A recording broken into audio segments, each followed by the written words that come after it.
예, 반갑습니다. 방금 전에 소개받은 고려대학교의 염지호입니다. 사실 한미 FTA 이 주제를 가지고 토론한다는 것이 굉장히 의미 있는 일이기도 하면서 또한 여러 가지 그 어려운 일이라는 것을 저희가 잘 알고 있기 때문에 의미 있는 그런 토론이라고 생각합니다. 특별히 이 자리를 마련해 주신 그 대외경제정책연구원의 최 원장님하고 그다음에 한국무역협회의 국제무역연구원의 이경태 원장님께 다시 한번 감사의 말씀을 드리겠습니다. 아까 두 분 원장님께서도 이야기하셨던 것처럼 이제 국회 비준으로 본격적인 이제 논의가 시작이 될 텐데 그 이전에 저희들이 아직 뭐 놓치고 있는 부분은 뭐 거의 없다고 아까도 지적을 하셨습니다만 혹시 그런 거가 있는지 또는 이것을 어떻게 문제를 풀어야 되는지에 대한 그 뭐 대응 방안이라고 할까 하는 것들도 좀 논의를 해야 될 것 같습니다. 대부분 정책이라고 하는 것은 정책을 새롭게 만들게 되면 그 이익을 받는 사람하고 손해를 받는 사람하고 이제 생기게 됩니다. 그렇기 때문에 기존의 정책하고 다르기 때문에 균형이 깨져서 여러 가지 이제 갈등이 야기가 되는데요. 국가 전체적으로 보면은 이러한 문제가 새로운 정책이 의미 있는 정책이기 때문에 그것을 이제 추진하려고 할 때에 항상 이런 갈등이 생기는데 사실 제일 중요한 것은 이 갈등에서 피해를 받는 사람들을 어떻게 이제 최소화할 것인가 그런 방안들을 어떻게 만들어낼 것인가 하는 것을 우리가 같이 지혜를 모아보는 게 사회적으로 의미 있는 일이라고 생각을 합니다. 특별히 이제 지금 뭐 동반성장에 대한 거라든가 공정사회에 대한 거라든가 이런 다양한 이야기들을 이제 더불어 함께 사는 사회를 우리가 이야기하고 있기 때문에 어떤 한 가지의 목소리, 한 가지의 주장만이 사회에서 이제 독점을 하는 그러한 것은 없어져야 되기 때문에 오늘 토론회가 그런 의미로 의미 있다라고 생각합니다. 대부분의 경우에 뭐 일본에서도 많은 그런 이야기를 합니다만 원로는 찬성인데 강로는 반대다 이런 것처럼 어떤 중요한 정책이 추진이 될 때는 그러한 것들이 많이 논의가 되는 것 같습니다. 그래서 오늘 첫 세션은 한미 FTA의 이제 산업별 영향이다라고 해서 각 산업의 대표 되시는 분들이 나오셨습니다. 이 외에도 물론 많은 이제 산업들이 있겠습니다만 이제 대표 되시는 분이 나오셨기 때문에 어떤 것이 문제고 어떤 쟁점들을 우리가 논의를 해야 되는지에 대해서 얘기를 하겠습니다. 먼저 진행을 크게 한미 FTA에 대한 전반적인 그 평가라고 얘기할까? 거기에 대한 의견들을 오늘 토론으로 나오신 분들께 한 1, 2분 정도 여쭤보고요. 그런 다음에는 이제 분야별로 어떤 업계를 대표하시고 그러셨기 때문에 분야별로 산업별 이제 질문을 한 5분 정도씩 이제 드리겠습니다. 그래서 그것에 대한 논의를 하고 그러고 나서 또 추가적으로 논의해야 될 것이 있으면 서로 질의응답을 좀 하신 다음에 이제 마지막으로는 그 대응 방안 어떻게 하면 이것을 더 우리가 수출 증진을 할 수 있는가. 보통 흔히 얘기하기를 위기가 기회라고도 얘기하고 있기 때문에 피해를 당하는 쪽에서는 이 부분을 어떻게 그러면 극복을 해나가야 될 것인가 하는 부분에 대한 것도 같이 논의를 해야 될 것 같고요. 또 피해를 최소화하기 위해서 업계는 어떤 식으로 자구 노력을 하고 정부는 어떤 식으로 여기에 대해서 보완 대책을 마련해야 되는가 하는 것들에 대한 것도 이제 마지막으로 저희가 정리를 해서 얘기를 하겠습니다. 그럼 먼저 한미 FTA에 대한 평가 또 지금 이제 그 추가 협상에 대한 논의까지를 포함해서 한 번씩 말씀을 듣도록 하겠습니다. 아까 뭐 다 소개를 드렸습니다만 먼저 그 순서에 나온 대로 한번 말씀을 좀 한번 여쭤보겠습니다. 먼저 제 바로 옆에 있는 한국자동차공업협회 김태년 팀장께서 한번 말씀해 주시죠. 예. 한미 FTA가 2007년도 6월 달에 타결되고 그 이후에 4년간 허송 세월을 하면서 저희들 자동차 업계가 누릴 수 있는 이익이 상당히 훼손됐다고 저는 생각하고요. 그 작년 말에 한미 FTA가 타결됨으로 해서 저희들 자동차 업계가 그 앞으로 미국에 대해서 어떤 마케팅 정책을 펴나갈지 그거에 대해서 상당히 불확실했는데 그런 불확실성이 해소되는 게 가장 큰 효과라고 보고요. 그 다음에 이제 미국 자동차 시장이 과거에는 한 1,800만 대까지 규모가 컸었습니다. 그 2008년에 경제 위기가 오면서 1,100만 대까지 떨어졌습니다만은 통상적으로 한 1,500만 대 시장이라고 하는데 저희들 국내 시장이 150만 대를 감안하면 저희 시장이 10배입니다. 그래서 그렇게 큰 10배의 시장을 우리가 국내 시장과 동일한 선상에서 확보를 하고 또 마케팅을 해나갈 수 있다. 그런 측면에서 한미 FTA는 자동차 업계에 상당히 기대가 큰 그런 FTA가 되겠습니다. 예, 고맙습니다. 이제 한 번씩 왔다 갔다 하겠습니다. 우리 그 한국낙농유구협회 이승호 회장님께 한번 전반적인 평가를 좀 들어보겠습니다. 그게 더 나을 것 같습니까? 예, 그러면은 순서를 그러면은 다시 염규배 그 섬유산업연합회 통상 마케팅 팀의 부장님께 부탁드리겠습니다. 예, 소개받은 한국섬유산업연합회 염규배 부장입니다. 한미 FTA 한참 그 협상할 때 여기저기 불려다니면서 이런 유의 그 토론회에 많이 참석을 했는데 다시 이게 몇 년 지난 다음에 다시 이런 자리에 서니까 오래간만에 이런 자리에 앉으니까 좀 서먹서먹하네요. 일단 그 섬유 쪽은 미국 시장이 사실상 그 국내 섬유 시장의 가장 큰 최대 시장이었습니다. 그 한때 미국 수출 시장이 거의 미국 수출 시장만 섬유만 가지고 연간 한 40억 불 가까이 그 수출 그 할 때도 있었는데 작년도 수출을 보니까 지금 한 12억 불 정도로 떨어졌습니다. 이 영향은 물론 그 2005년도 그 쿼타가 폐지되면서 중국이나 이런 동남아 이런 쪽에 그 저가 제품 그 시장들이 그 대부분의 이제 그 미국 시장을 점유를 하고 그런 영향이 가장 크겠습니다만은 미국은 그 상대적으로 이 섬유에 있어서는 굉장히 거의 수입에 의존을 하면서도 저희가 그 협상할 때도 굉장히 애를 먹었습니다만은 그 섬유에 대해서는 굉장히 그 강력한 그 수입 규제라고 그럴까요? 그 간접적인 규제를 그 많이 하고 있습니다. 그래서 특히 그 관세에 있어서 이제 FTA가 되면은 이제 잘 아시겠지만 이제 관세가 철폐가 되는 게 이제 가장 큰 그 요건이라고 볼 수가 있는데 그 미국의 그 섬유류 그 평균 관세율이 그 12.5%입니다. 섬유만 놓고 볼 때. 반면에 그 전 산업의 그 평균 관세율을 보면 1.5%뿐이 안 돼요. 평균 관세율이. 그 정도로 이렇게 그 크게 섬유에 대한 그 관세율을 높이고 있고 또 15% 이상의 그런 고관세를 그 보이고 있는 품목도 전체 그 섬유류의 한 그 13% 정도를 차지하고 있습니다. 그래서 뭐 그 섬유 및 이런 의류 같은 경우에 이런 고관세가 철폐될 경우에 한국의 그 대미 수출 그 증대에 섬유 수출 증대에 크게 그 도움이 될 걸로 저희는 일단 보고 있습니다. 그래서 2005년도에 우리 그 대미 수출 그 감소 영향을 한미 FTA 체결로 인해서 어느 정도 그 상쇄시킬 수 있을 것으로 저희는 그 기대하고 있습니다. 예, 고맙습니다. 아마 자동차하고 섬유 같은 경우는 이제 기대감이 좀 크신 것 같고요. 예, 그다음에 전반적인 내용을 우리 최용민 실장께서 한번 말씀해 주시죠. 예, 무역협회 최용민입니다. 사실 앞에 이제 양 원장님께서 그런 말씀을 하셨습니다. 참 수출은 잘 되고 내수는 좀 힘든 편이다라고 하는 그런 양극화 부분 그런 언급을 하셨는데요. 사실은 근데 전체적인 우리 수출이 잘 되고 있지만 하나 되짚어 봐야 될 부분 중에 하나가 미국 시장은 아니라는 겁니다. 그게 무슨 말씀이냐면 이 미국 시장이 우리나라 무역을 주도하고 우리나라 경제 발전을 이끌어온 건 마찬가지인데요. 상대적으로 크게 미국 시장이 이제 제 역할을 못하는 정도까지 와 있습니다. 수치적으로 말씀드리면 2000년도에 미국에 대한 우리나라 수출 비중이 22%였습니다. 근데 지금 현재 작년 기준으로는 10%로 떨어졌습니다. 절반, 소위 말하면 반토막이 나 있는 상황입니다. 그래서 우리가 미국 시장에 대해서 지금 수출이 잘 되고 있는데 왜 또 FTA냐라는 말씀을 하실 수 있는데 사실은 만회해야 됩니다. 아직 뒤떨어지고 있는 부분. 그걸 좀 더 적나라하게 표현하면요.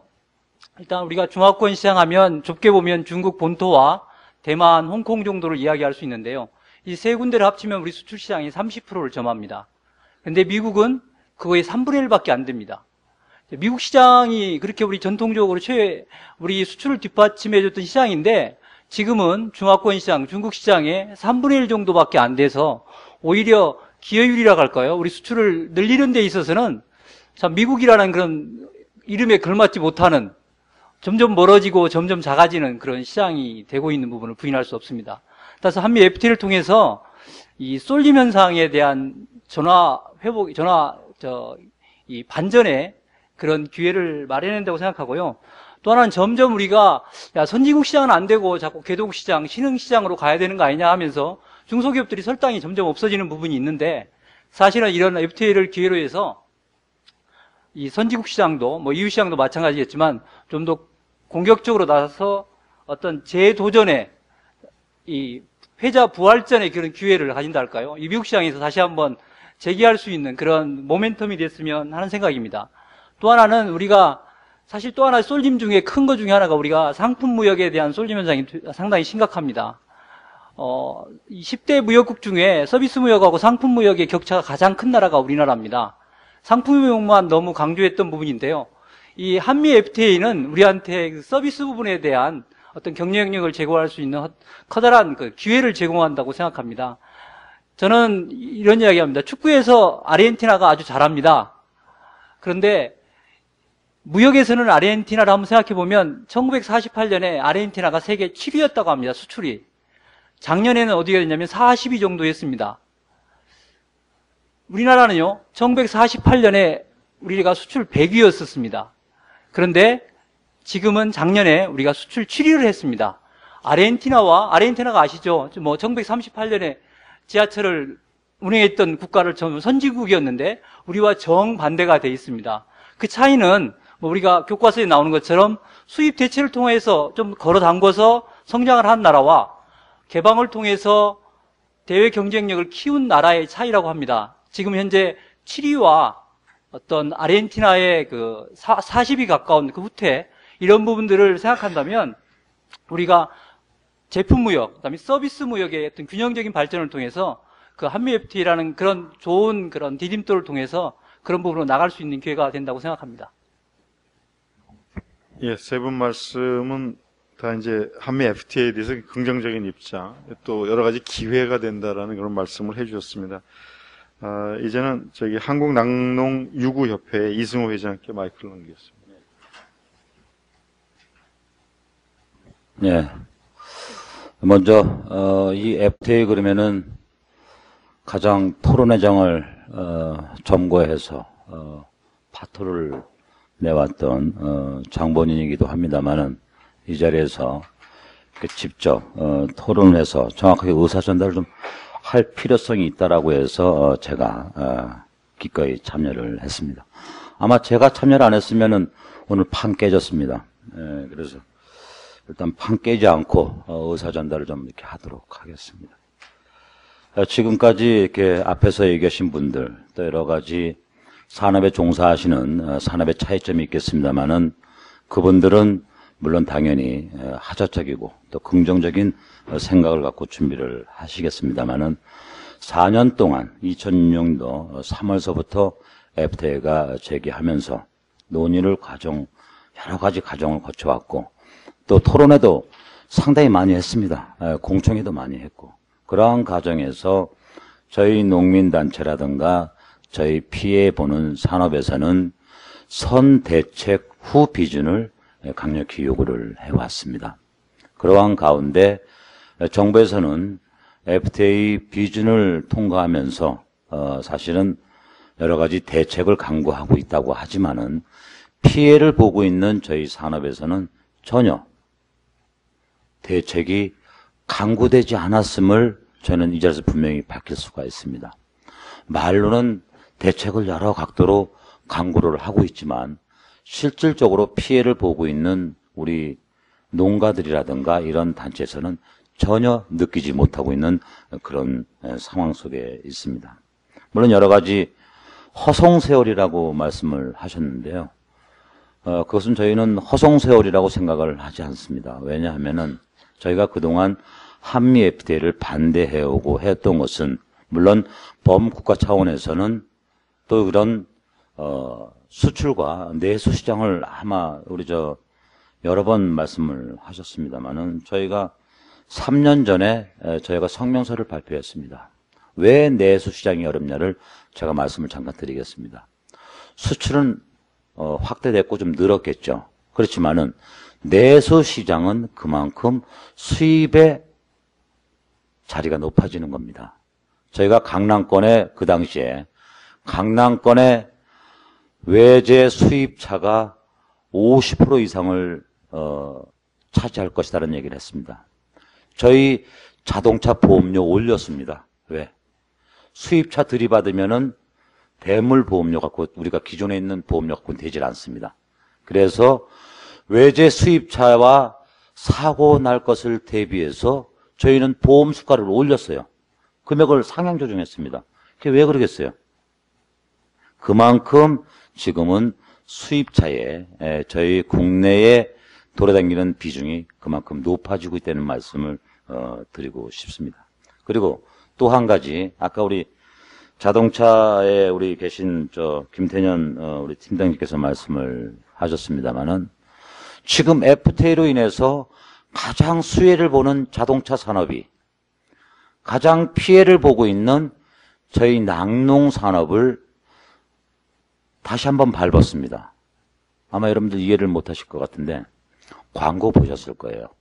TV 광고 보시면은 현대자동차 하이리버드를 광고하기 위해서 젖소를 대상으로 해서 광고를 했습니다. 맨 처음에 저게 뭔가 했어요, 저도. 근데 CO2 가스에 대한 부분을 갖고 비교를 하면서 광고를 했습니다. 지금 말로는 가장 피해를 보는 산업에 종사하고 있는 저희 당사자입니다. 물론 지금 광고를 다 내렸다고 하지만은 지금 UCC라든가 여러 가지 지금 신문 지상에 이런 부분이 지금도 계속 돌고 있어요. 다 내렸다고 했는데도 지금도 떠돌고 있습니다.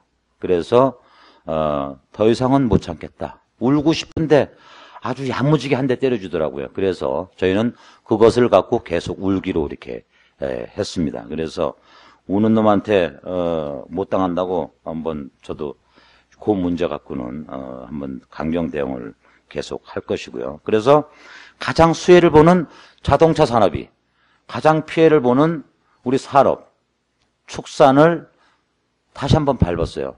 넘어진 놈 쫓아와서 뭐가지 확 밟은 거나 똑같습니다. 그래서 그런 상황을 갖고 저희는 도저히 납득할 수가 없는 그런 상황 속에서도 FTA를 결코 찬성할 수가 없습니다. 저희가 아마 이번에 한미 FTA 비준에 대한 부분을 갖고 범농민단체와 저희 범축산단체가 초강경 대응을 지금 준비를 하고 있습니다. 사실은 한 EU FTA는 사실은 저희가 될 줄은 알고 있었어요. 왜냐면은 한미 FTA가 안 되니까 먼저 한 EU로 먼저 친 겁니다. 근데도 한 EU FTA나 한미 FTA나 그 다음에 한 호주, 한 뉴질랜드의 FTA를 하면서 저희 낙농 산업이 가장 피해를 봄에도 불구하고 지금까지 이렇다 할 대책이 없다는 것은 이건 문제가 있는 거 아니겠어요? 그런 부분에 있어서 지금 대책을 강구하고 보완하겠다. 이런 내용에 대해서는 저희 피해 당사자인 저희 산업에서는 도저히 납득할 수가 없고 이해할 수가 없다라는 말씀을 덧붙여 드립니다. 그래서 다시 한번 이따 얘기를 하겠습니다만은 FTA로 인해서 저희는 가장 실업자가 가장 많이 늘어날 수 있는 저희 산업이기 때문에 결코 그 실업자 되신 분들을 누가 과연 보호하고 누가 또 그분들의 노후라든가 이런 부분을 누가 대책을 강구하겠습니까? 그래서 저희는 저희의 산업을 지키기 위해서 철저하게 반대하고 있다는 말씀을 드렸고 FTA 평가를 하자면은 잘못됐습니다. 많이 잘못됐다는 말씀을 드립니다. 예. 대책이 미흡했다. 선대책 후 비준의 원칙에서 봤을 때 그렇다는 말씀을 해주셨고요. 다음에는 대한양돈협회의 정선현 전무께서 이야기해 주시겠습니다. 예, 대한양돈협회 정선혜입니다.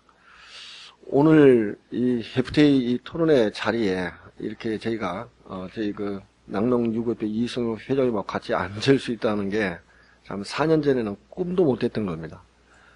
근데 여기 오늘 오신 분들도 잘 알겠지만 저희가 FTA보다 더 지금 엄청난 일이 지금 터져서 지금 내부에 살기 위한 생존 투쟁을 지금 하고 있습니다.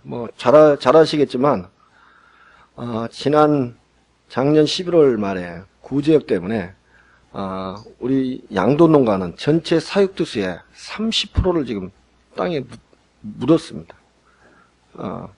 그 농가들이 결국은 FTA를 지금 살아날 수 있는 준비를 해가야 되는데, 그 삶의 터전 자체를 땅에 묻고요. 지금 묻은 지 6개월이 지났는데도 지금까지도 보상금이 마무리가 안 됐습니다.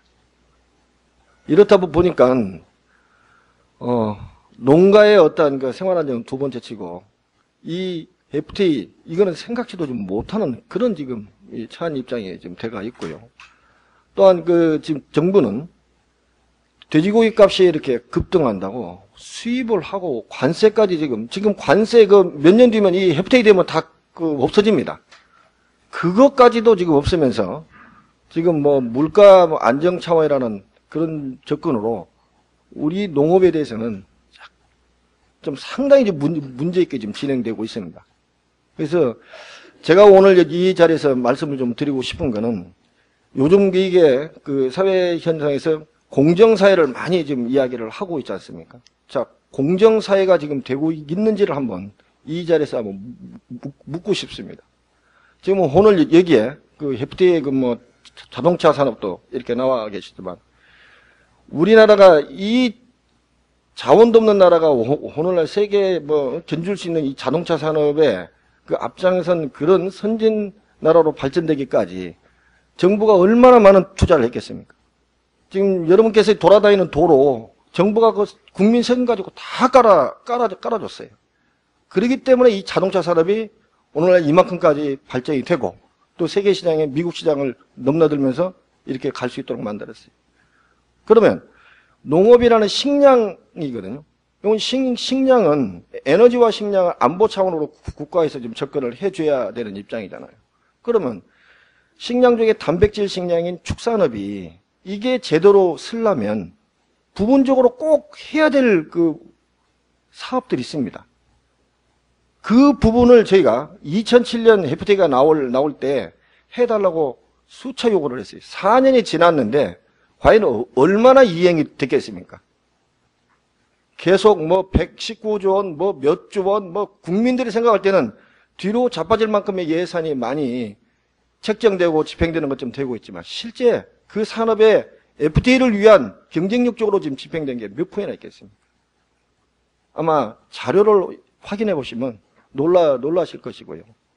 또 그 한미우 지금 FTA에다가 지금 이게 지금 한미 FTA는 한 4년이 이렇게 지나다 보니까 많이 좀 이렇게 좀 퇴색되고 좀 그런 부분도 있습니다만은 저희 그 양돈 쪽에서 봤을 때는 먼저 구제역을 치유를 좀 해주고 그리고 난 다음에 이 FTA도 그때 좀 다시 논의를 하고 접근해 줬으면 하는 바람입니다.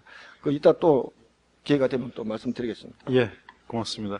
아마 각 산업에 대해서는 나중에 이제 본격적으로 더 토론하는 시간을 갖도록 하겠습니다. 좀 전반적인 평가를 해주고 계신데요. 농협중앙회의 그 축산경제기획부의 안병우 단장께서 전체적인 평을 해주시기 바랍니다. 예, 안녕하십니까. 오늘 이런 자리를 만들어주신 우리 그 대외경제정책연구원하고 한국무역협회 감사드립니다. 저도 앞에 우리 이승호 회장님하고 우리 정선현 전무님하고 같은 그 생각을 가지고 있습니다. 지금 우선 이제 그 미국은 그 세계 최고의 경제 대국이지만 또 축산 분야에 있어서도 세계 최고의 강국입니다. 세계 전체 어떤 생산량의 한 25%를 생산하고 있고 또 우리가 한미 FTA 그 체결 당시에 이제 물론 그 전에 그 광우병이라고 하는 BSE 문제가 있었지만은 우리나라 일본에 이어서 우리나라가 미국의 최대 쇠고기 수출국이었습니다.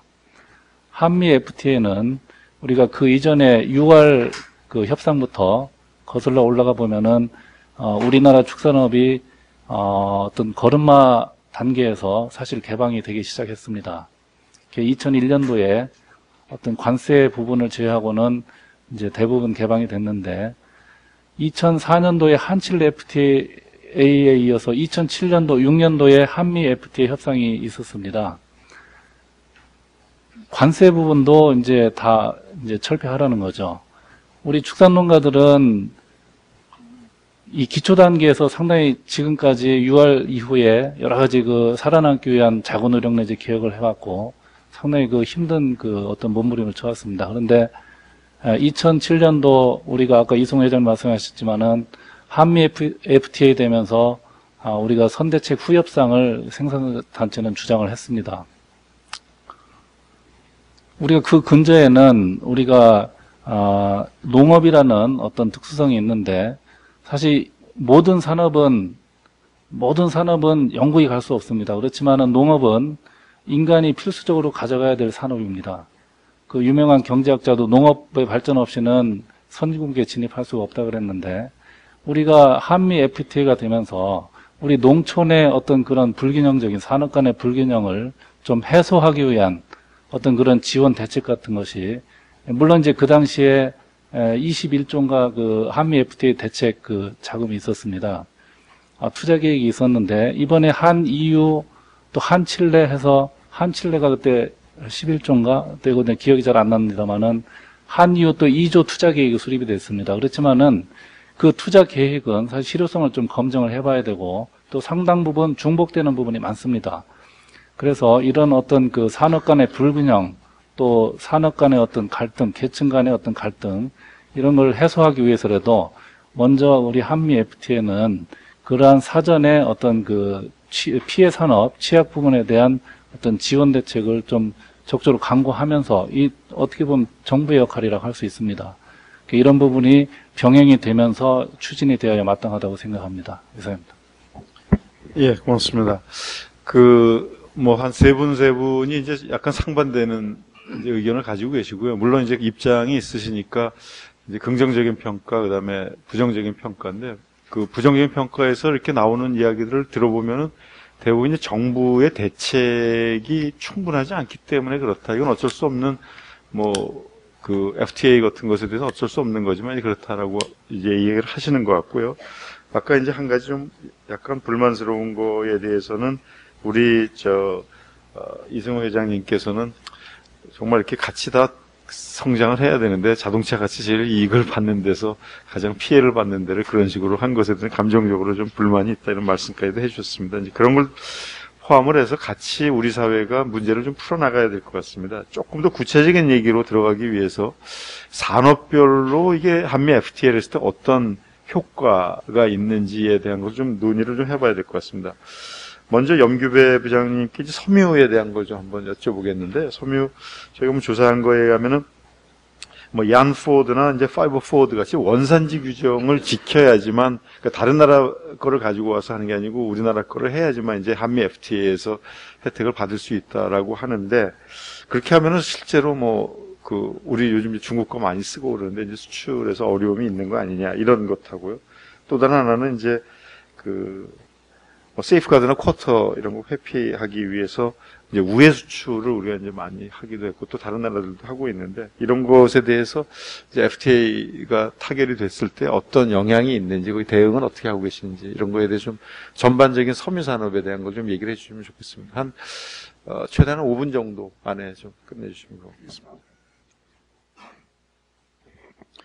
그 한미 FTA 하면서 그 섬유 분야에 가장 쟁점이 됐던 사항 중에 하나가 이제 지금 사회자께서 말씀하신 얀포드라는 원산지 기준인데요.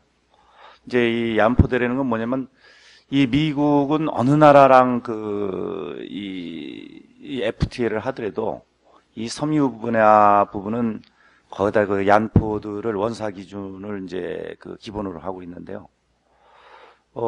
이 원산지가 얀포드라는 건 뭐냐면은 국내에서도 영내 국가, 이제 한국하고 미국이 이제 FTA를 맺는다고 할 경우에 당사국 내에서 영내에서 생산된 원사부터 이제 섬유 같은 경우는 이제 원사서부터 그걸 직물을 짜서 염색이나 이제 가공을 해서 이제 최종 의류 제품을 만드는데 사실상 가장 강력한 그런 원산지 기준이라고 볼 수가 있습니다. 그런데 그거를 이제 전통으로 주장을 하긴 하는데 일단 그래서 저희가 뭐 처음에는 굉장히 반대를 했으나 이런 특혜 관세에 대해서 이제 이렇게 걸림돌이 되지 않도록 저희가 상당 부분의 그 예외를 확보를 했습니다. 그래서 지금 원사 기준으로 돼 있긴 하지만 우리가 미국으로 수출하는 주력 상품들, 이런 상품들에 대해서는 상당 부분 예외나 쿼터를 확보를 했기 때문에 강력한 원사지 기준을 어느 정도 보완을 할 수 있을 걸로 생각이 되고요. 예를 들자면 뭐 가방이라든가 이제 일부 린넨 직물, 그리고 여성 자켓, 남성용 셔츠, 이런 작품에 대해서는 단일 실질 변경 기준, 그러니까 한 번만 원단에서 저기를 만든다는 거는 단위 제품 만든다는 거는 단위 실질 변경 기준을 적용할 수 있도록 이렇게 지금 예외 적용을 받은 바가 있습니다. 그리고 이러한 물품들이 전체 수출품의 일부지만 한 5% 정도의 수준을 또 물량을 차지하고 있고요. 그리고 이제 세이프가드 부분인데요. 이제 미국에서 이 원산지 기준의 강화와 아울러서 이 제도적인 장치로 만든 것이 이제 섬유 특별 세이프가드입니다. 이것도 역시 이 미국에서 이 FTA를 맺을 때 어느 국가와도 항상 이제 조건을 내세우는 그런 조건 중에 하나입니다. 근데 이 세이프가드가 걸릴 정도로 만약에 미국 수출이 그렇게 급증을 한다면 사실상 저희 섬유 산업 부분에서는 FTA에서 해가지고 성공한 결과라고 이렇게 볼 수가 있는데, 세이프가드가 걸릴 만큼은 그렇게 수출이 갑자기 그렇게 급증을 할 수가 없습니다. 그러니까 미국에서 이 세이프가드를 저희가 수용을 한 거는 세이프가드를 넘을 수 있는 그 정도의 수출 증가율은 사실상 현실적으로 굉장히 어렵기 때문에 가장 최소한의 미국에서 보완 장치라고 보기 때문에 사실상 그 부분은 이렇게 크게 우려할 바가 되지 못하는 그런 상황으로 판단하고 있고요. 지금 아직까지 저희가 그 부분은 결론은 나지 않았지만 저희가 이런 특별 세이프가드를 받는 대신 그 대신 저희는 앞으로 어떻게 될지 모르지만 이 북한을 포함한 개성도 공단을 포함한 역외 가공 허용 그의 길을 좀 만들어 놨습니다. 터전을 만들어 놨기 때문에 그러한 부분은 그렇게 크게 염려하지 않아도 문제가 되지 않을 것 같습니다. 아까 말씀하신 것 중에서 최대로 수출해서 40억 불까지 했는데 2010년에 12억 불이라고 했는데 그것을 좀 이렇게 FTA가 되게 되면 어느 정도까지 회복이 가능하다고 생각하십니까? 지금 현재로 그냥 계량적인 단순히 관세 철폐하는 그런 계량성 수치로만 보면 연간 한 2억 불 정도 지금 예상을 하고요. 국내의 생산 유발 효과라든가 이런 효과까지 따진다면 한 4억 불 정도 연간 일단 그 정도를 최소로 보고 있습니다. 계속 증가될 가능성도 예측하고 계시고요. 예. 알겠습니다. 맞습니다. 네, 섬유에서도 여러 가지 구체적인 내용으로 들어가면 아마 조금 보완해야 될 부분들이라든가 아니면 대응책을 마련해야 될 부분들이 아마 많이 있는 것 같습니다. 다음번에 자동차에 대해서 좀 가겠습니다. 사실 제일 혜택 많이 받는 게 자동차, 전자 이런 식으로 이제 얘기들을 많이 하고 있는데, 최대 수혜 산업이다라고 알려져 있습니다만, 사실 현지 생산이 계속 늘어나고 있기 때문에 이게 큰 도움이 안 된다라든가 또는 이제 관세 철폐하게 됐을 때 우리가 받는 이게 이렇게 큰 거는 아니다. 오히려 미국에서 들어오는 관세의 혜택이 더 크기 때문에 그런 면에서는 자동차 업계가 이건 이제 어떻게 보면 엄살이라고도 얘기할 수 있겠지만 그렇게 이제 이야기하시는 분들도 이제 계신 것 같아요. 그래서 구체적으로 어느 정도의 경제적 효과가 있는 건지 그런 거에 대해서 좀 한번 얘기를 해주시죠.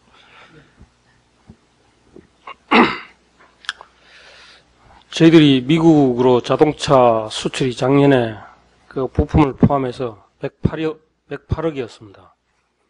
그리고 무역 수지 흑자가 102억인데, 이 자동차 부분에서만 우리 국가 전체 무역, 대미 무역 흑자 94억 불을 8억 불이나 초과하는 그런 실적을 나타냈습니다. 따라서 자동차가 이런 무역 불균형이 미국하고 굉장히 심한데요. 그래서 과거 90년 초부터 계속 통상 문제가 되어 왔었습니다. 그래서 한미 FTA가 되면 이런 무역 불균형이 어느 정도 해소돼서 통상 문제도 좀 완화될 것으로 저희들은 기대하고 있는데, 이런 무역 구조 자체 때문에 저희들 자동차가 최대 수혜 업종이 될 수밖에 없습니다. 뭐 FTA 협상을 잘해서 최대 수혜 업종이 된 건 아니고요.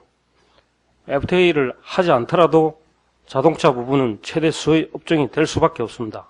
그래서 마치 한미 FTA를 통해서 자동차 업계가 최대 수혜 업종이 됐다, 뭐 그렇게 어감이 약간 다를 수가 있는데, 그에 대해서 분명히 말씀을 드리고요. 그 다음에 이제 현지 생산 부분을 말씀하셨는데, 지금 작년도에 저희들이 여기서 수출한 게 51만 대입니다. 과거에 한 80만 대까지 나갔는데, 대미 수출이 이제 줄었습니다. 그거는 2005년부터 이제 현지 공장을 가동하기 시작해서 지금 현재 60만 대 현지 생산 시설을 가지고 있습니다.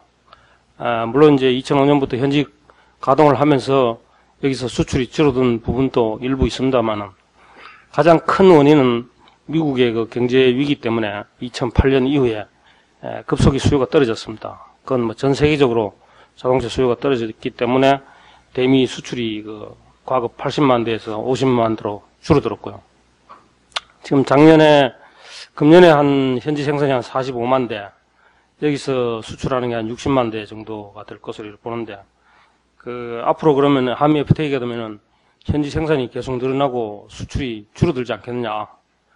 그거는 이제 아주 그 단편적인 생각에서 나오는 거고요. 이 기업들은 굉장히 그 전략적인 마인드를 가지고 있습니다.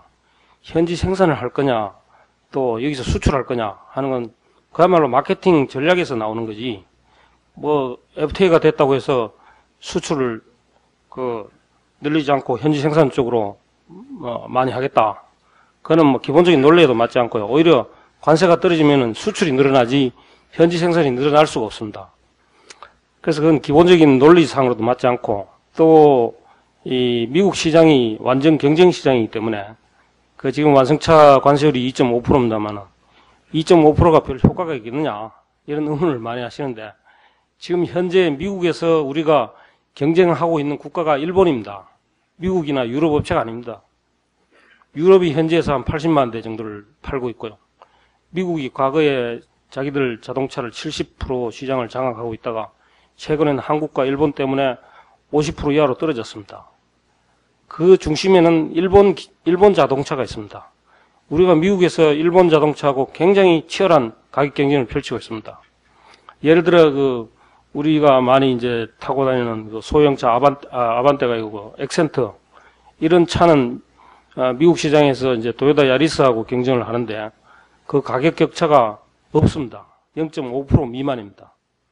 반면에 소나타 그 이상은 가격 격차가 한 4% 정도 나는데요. 이 관세가 2.5% 떨어졌을 때 그 가격 효과는 굉장히 큰 겁니다. 그 0.5%가 2.5% 더하면 3%가 되지 않습니까?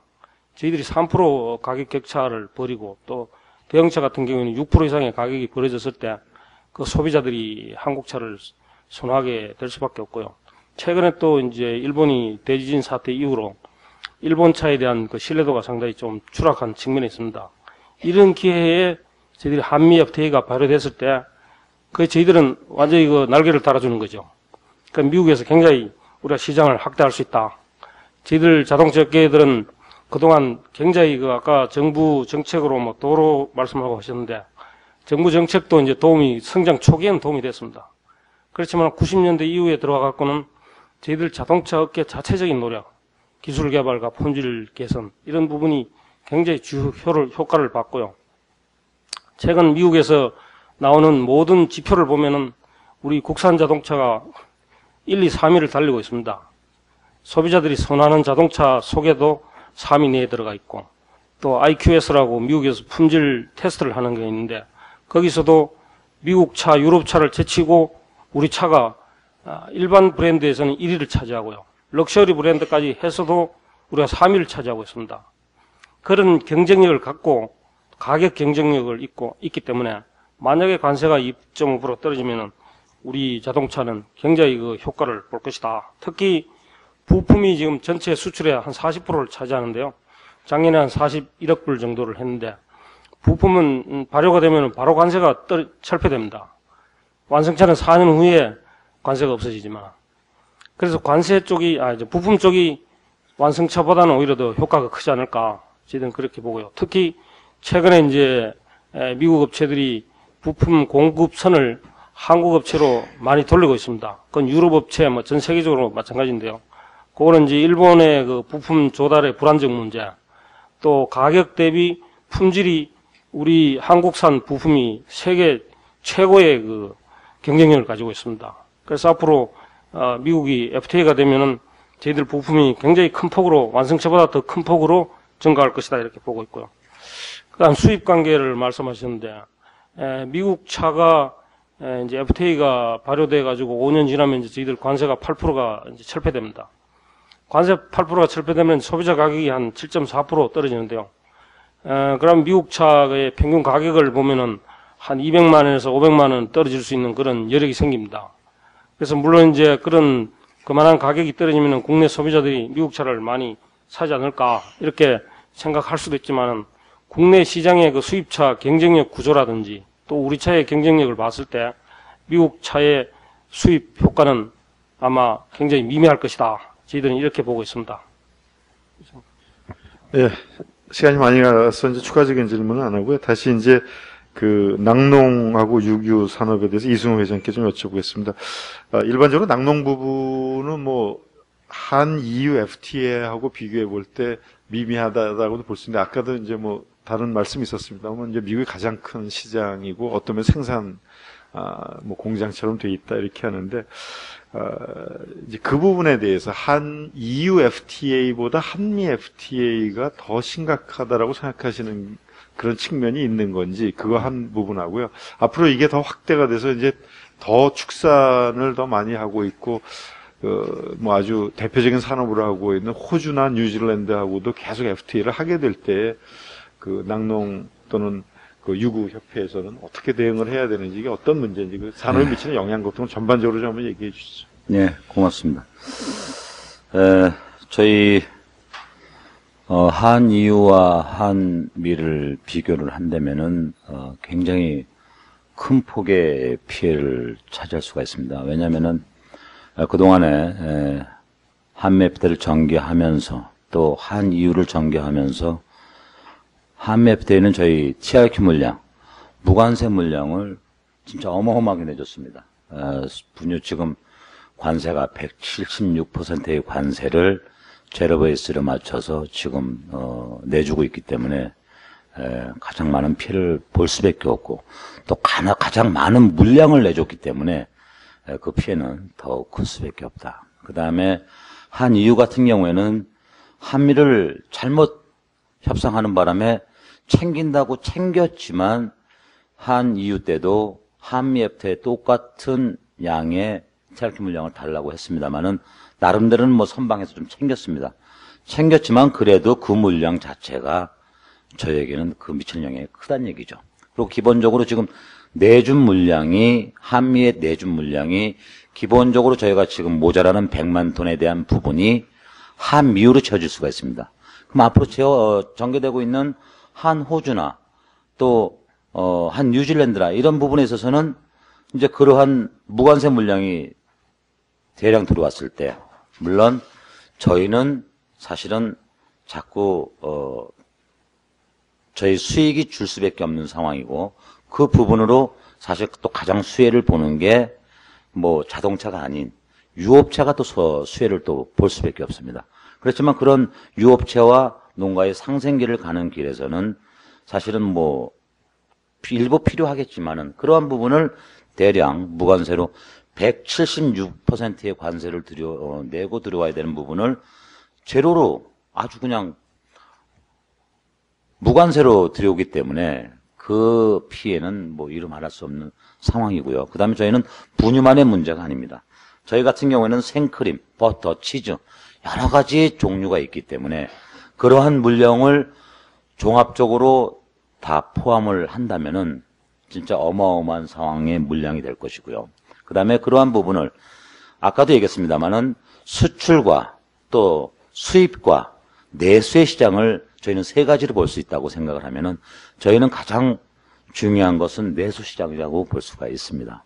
왜냐하면은 저희가 수출하는 부분에 있어서는 극히 제한적일 수밖에 없고요. 그 다음에 외국 같은 경우에는 여러 가지 보이지 않는 보조금이라든가 이러한 정부의 정책으로 인해서 사실은 수출을 할 수 있지만 저희는 수출에 대한 어떠한 형태의 지원이라든가 보조금을 사실은 뭐 WTO에 보조금을 지급할 수 없다라는 부분이 있기 때문에 보이지 않는 직간접적인 농가에게 직접 그러한 부분을 지원을 책을 강구를 하고 있기 때문에 수출이 가능한 것이고 저희 입장에서는 최대한 수입을 막아야 되는 그런 상황입니다.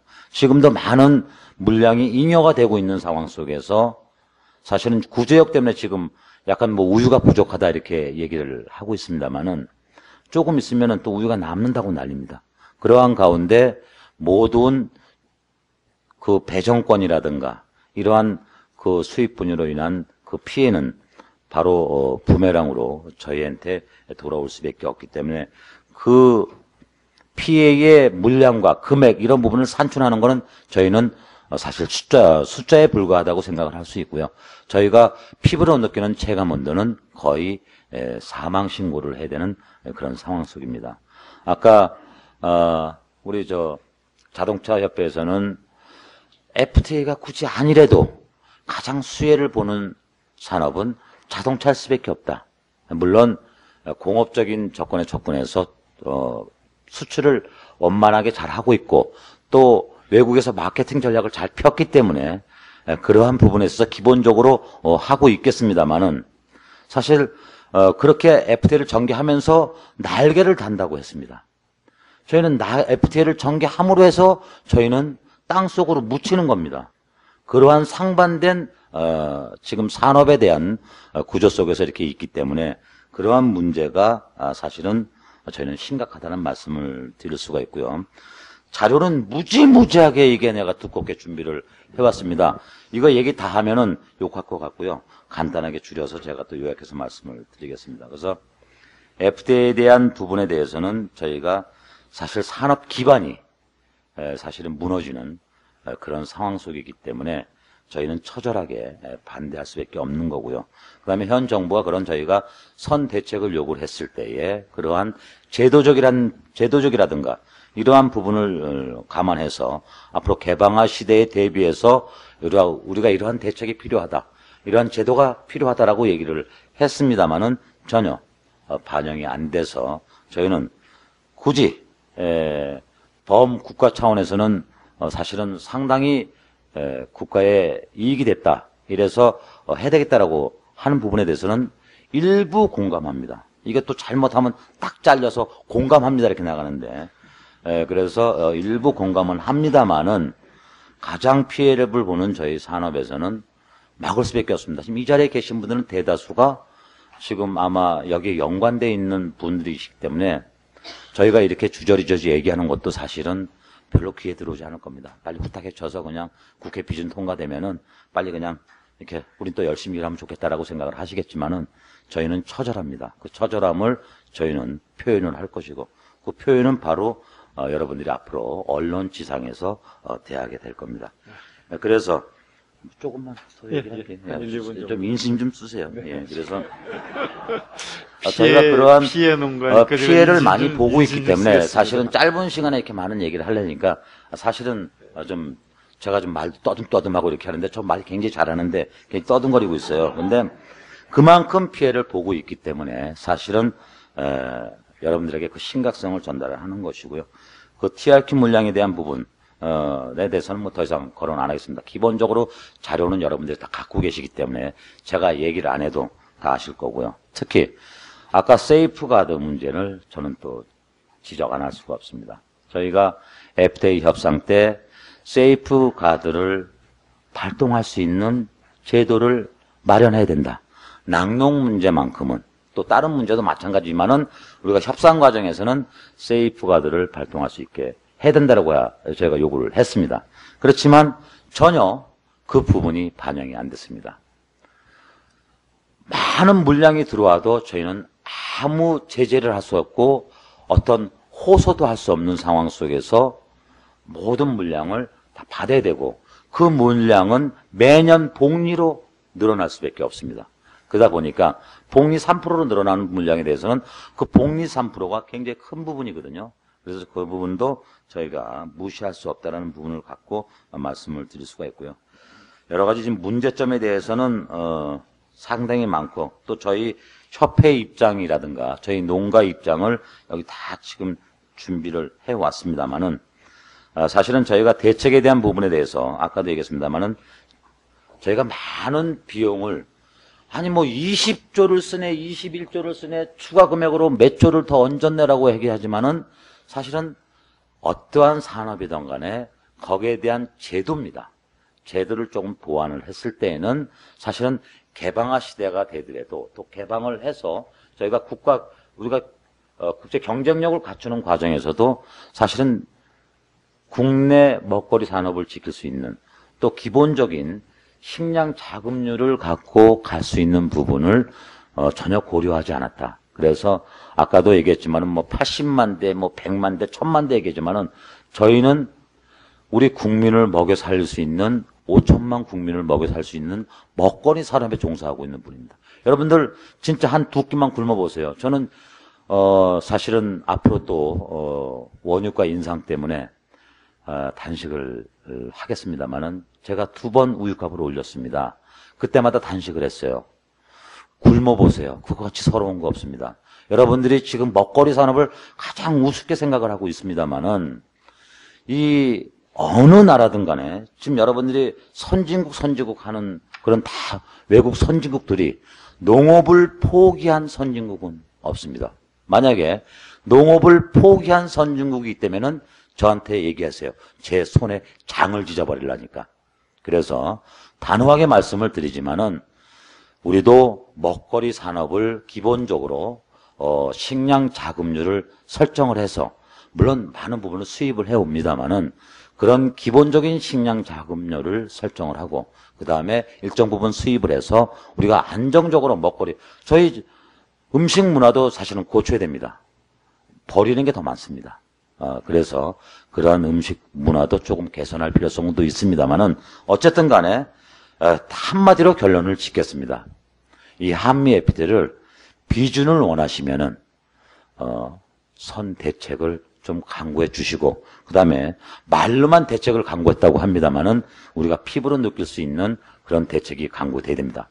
또 한 가지 말씀을 드리는 게, 정부에서는 물가 안정을 잡는다고 하지만은 모든 이 산업의 공기업이라든가 이런 부분에서 수수료 인상을 계속 부추기고 있습니다.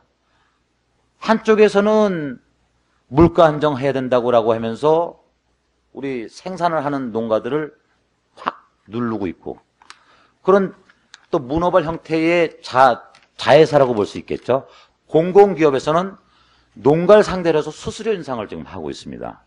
이런 부분에서 저희가 안 된다라고 얘기를 하기 때문에 저희는 생산비가 높아질 수밖에 없고, 물가 안정 잡는다고 우리가 가격을 제필 수밖에 없고, 이런 상황이 있기 때문에 한미 FTA, 다른 것은 거두절미하고 한미 FTA만큼은 좀 더 짜임새 있는 대책을 강구해서 비준을 하는 것이 바람직하다라고 말씀을 드릴 수가 있고요. 어쨌든 수혜를 보는 산업과 피해를 보는 산업이 있겠습니다만은, 저희가 여러 가지 요구안을 낸 게 있습니다. FTA로 인해서 수혜를 보는 산업에서 일부 관세라든가 여러 가지 부분의 수입을 목적세를 두어서 그 수입에 대한 부분을 목적사화해서 피해보는 산업에 그 부분이 혜택이 갈 수 있도록 하는 것이 저는 바람직하다고 생각을 합니다. 그러한 부분을 정부에 요구했고, 기재부에 요구했고, 외교통상부에도 요구를 했습니다만은 전혀 반영이 안 됐고, 따로 놀아요. 외통부나 농림수산식품부나 기재부나 다 따로 놀고 있습니다. 지금 이 오늘 자판 깔은 거는 해야 되는 상황에서 자판을 깔은 거거든요. 자, 이건 이렇게 딱 해서 명분을 딱 쌌습니다. 예, 이렇게 해서 피해자의 단체에서도 얘기를 들었고, 수혜자의 단체 얘기를 들었기 때문에 조속히 진행을 해야 됩니다. 라고 보고를 할 겁니다. 그래서 그런 부분에 있어서는 저희가 주장하는 부분을 좀 받아주셨으면 하는 바람에서 말씀을 드립니다. 네, 고맙습니다. 아까 저기 정선현 전무께서 그래도 우리 이승호 회장님하고 같이 이렇게 자리를 한 것만 해도 굉장히 진전이고 그렇다. 또 일부 국가 전체적으로 보면 동의할 부분들도 있다라고 하는데 사실 제일 크게 좀 섭섭해 하시는 부분이 정부에서 선 대책이 좀 충분하지 못하다, 미흡하다, 이게 제일 큰 문제이신 것 같고요. 또 아마 더 나아가서는 이익을 보는 산업 쪽에서도 어떤 형태로든지 피해를 보는 산업에 대해서 어떤 대책이 좀 있었으면 좋겠다, 이런 말씀 하시는 것 같습니다. 앞으로 이제 논의되는 과정에서, 이거는 아마 정당에서도 그렇고 국회에서 비준하는 과정에서도 분명히 이런 부분들은 충분히 논의가 되지 않을까 싶고요. 멘트는 아니지 녹화되고 있으니까 네. 목적세화해야 된다고. 목적세화하는 거. 저도 이제 뭐 산업정책을 좀 전공을 했었습니다만 과학기술 정책하고요. 근데 아마 그 목적세 같은 경우도 뭐 그 기재부에서 아마 논의를 좀 해야 될 것 같고요. 근데 혹시라도 그런 문제는 없는지 모르겠습니다. 이제 어떤 특정 산업에 지원하게 될 때 최근에 이제 WTO에서 여러 가지 그 브레이크를 걸고, 물론 저도 알고 있습니다만 미국에서 공부할 때도 보면은 미국도 아주 교묘하게 농가라든가 축산업에 대해서 굉장히 많이 지원을 하고 있는 걸 알고 있는데요. 근데 이제 드러내놓고 어디서 니네들 FTA 했는데 어디서 저거 이익 받으면 이걸 다 어디로 해다 그러면 또 이제 뭐 불법 약간 이제 어떤 산업에 대한 육성이나 지원 정책이 되는 거 아니냐, 뭐 이런 문제들도 있으니까 이것도 아마 정부 쪽에서 굉장히 머리를 잘 써갖고 현명하게 좀 문제가 되고 피해를 당하는 쪽에 대해서는 그것을 보완을 해야지, 그냥 무조건 그냥 잘 모르겠다 알아서 해라 그러고 가는 건 아마 적절하지 않은 것 같습니다. 그래서 목적세가 됐건 뭐가 됐건 또 이익을 받는 데 하고 손해를 받는 데는 적절하게 균형을 이룰 수 있도록 아마 같이 노력을 해야 될 것 같습니다. 다음은 이제 양돈에 가서 얘기하겠습니다. 양돈의 정 전무님께 좀 여쭤보고 싶은 게, 사실 좀 안타까운 일입니다. 저희가 봤을 때에도 다 작년 경험, 알고 계십니다만, 구제역 때문에, 양돈 농가 아까 30% 정도가 이제 다, 정말 좀 단어를 사용하기도 참, 좀 미안한 얘기인데 살처분을 했다라고 하는 것은 좀 안타까운 일이죠. 근데, 이제 FTA가 되게 되면, 최대 4,500억 가까운 생산액이 감소가 되고, 또 쇠고기 수입이 되게 되면 최대 1조 800억 정도의 피해가 예상이 된다라고 얘기를 합니다. 아까 이제 이승호 회장님께서도 얘기를 하셨습니다만, 이제 이런 통계들이요, 조금씩 좀 차이가 많이 있는 것 같아요. 대외경제연구원에서 얘기한 통계하고는 또 뭐 심하면 한 10배 정도 피해액에 좀 차이도 있는 것 같고요. 통계 문제도 이게 어떻게 계산했는가. 뭐 그 통계 문제는 뭐 반드시 이것뿐만 아니라 요즘 제일 많이 논의되고 있는 거가 뭐 민작 고속도로 같은데 이제 수요 예측 같은 거 통계 잘못했다 이렇게 되는 건데, 과연 어느 정도인지, 국민들이 납득할 만한 거에 어느 정도까지 도와드려야 되는 건지, 또는 정부가 어느 정도까지 지원책을 마련해야 되는 건지, 또 예를 들어서 단순하게 피해가 있다고 해서 피해만을 보상을 해주는 보상 차원으로 갈 건지, 아니면 경쟁력을 높이기 위한 여러 가지의 뭐 사육 시스템이라든가 또는 뭐 설비라든가 이런 쪽에 지원을 해서 우리나라의 그 제품 자체가 경쟁력을 높이는 쪽으로 가야 되니, 이게 다 이제 철학적인 정책의 방향으로 차이가 날 것 같습니다. 근데 혹시 이제 양돈협회에서는 어느 정도 피해가 되고 이것을 보완하기 위해서는 정부가 어떤 대책 같은 것이 필요하다라는 것에 대해서 좀 얘기를 좀 해주시죠. 예. 저희가 저희 산업 규모부터 잠깐 이렇게 말씀을 드려야 또 이렇게 이해가 좀 빠를 것 같습니다. 작년에 양돈이 생산액이 5조 5천억입니다. 그러니까 우리나라 농업 중에 쌀 다음으로 가장 큰 규모로 지금 가져가고 있고요. 올해 구제역으로 이런 엄청난 제약을 겪었어도 동가 자체가 지금 부족한 만큼 시장 가격일 형성 때문에 6조 원이 아마 지금 넘어갈 것으로 이렇게 추정되고 있습니다. 저희가 한미 FTA를 시작을 해서 최종 관세 제로화 포인트까지 떨어지는 10년 동안을 이렇게 봤을 때 저희가 건국대 김민경 교수님한테 의뢰를 해보니까 1조 약 800억 정도의 생산 감소 효과가 발생할 수 있다는 겁니다. 그러니까 그만큼의 이렇게 차이가 나는 거는 그만큼의 경쟁력이 떨어져 있다는 거죠. 그러면 그 경쟁력은 뭐냐? 내용적으로 들어가 보면 미국에 있는 농가, 그러니까 똑같은 그 양돈 농가라고 봤을 때 미국에 있는 양돈 농가는 그만큼 이 축산을 할 수 있는 영농 활동이 그만큼 비용도 저렴하고 생산성도 좋게 키울 수 있다는 겁니다. 그 숫자로 잠깐 이렇게 표현하면은 저희가 지금 한 이유까지 했잖아요. 그러면 EU, 미국, 한국 요 세 가지를 이렇게 말씀을 드려볼게요. 제일 지금 강한 나라가 EU입니다. 덴마크가 네덜란드 같은 경우는 돼지 한 마리를 가지고 연간 마리수를 가지는 게 25마리를 이렇게 낳아가지고 시장에다가 판매를 합니다. 미국이 한 20마리 정도를 연간 생산해서 판매하고 우리나라 현재 13마리에서 15마리 정도입니다. 이번에 이 구제기 왔기 때문에 또 그 양도 약간 줄을 수밖에 없습니다. 자, 이렇게 생산성이 30-40% 이상 이렇게 차이가 나는데 이거를 이제 무관살이라는 턱을 조금 낮춰서 그만큼 그 턱을 넘어온다고 이렇게 균형을 맞추고 있는데 그 턱까지 없애서 이젠 똑같이 경쟁하라는 거거든요. 그래서 저희가 그 정부에 요구하는 것이 뭐 그 차액에 대한 보상을 달라는 게 차원이 아니라 경쟁력을 높일 수 있는 그런 자금을 지원해 달라는 겁니다. 그래서 제일 먼저 이렇게 들어가야 될 게 축사 환경 자체가 우리나라가 굉장히 열악합니다. 그 나라 걸 보고 배워와서 우리나라에서 축사를 지어서 사용하고 있는데도 우리나라 좀 열악해요. 그래서 축사 시설 현대화 자금을 전 축종에 대해 가지고 다 이렇게 지원을 해 달라고 했었는데 현재 정부가 잡혀 있는 게 한 1조 5천억 정도 됩니다. 전 축종을 다 이렇게 같이 하는데. 근데 현재 이번에 저희가 이렇게 구제역을 맞이하면서 이렇게 보니까 최소 5조 원 정도는 이렇게 있어야 적어도 FTA를 하는 국가만큼의 축사 규모는 가져갈 수가 있다. 그래서 이제 저희가 이제 그걸 요구를 하는데도 농림부서는 어쨌든 농민을 위해서 하려고 하는데 기재부에서 아예 지금 굉장히 지금 어렵게 지금 하는가 봐요. 그래서 그런 부분을 좀 많이 좀 도와주시고요. 또 올해 이런 말씀을 좀 안 드리려고 했는데 이왕 나온 김에 좀 더 드려야 된다면은 예. 올해 지금 이 구제역 때문에 한 정부 재정 한 3조 원이잖아요. 근데 농가한테 실제 들어간 한 1조 8천억이고요. 나머지는 각종 이 행정 비용들이 이렇게 소득비하고 이렇게 나간 겁니다. 내년도 농림부 예산을 갖다가 14%를 갖다가 감소하랍니다. 지금 농림부가 지금 FTA 준비하는 농가들 지원 때문에 예산이 늘어야 되는데 반대로 지금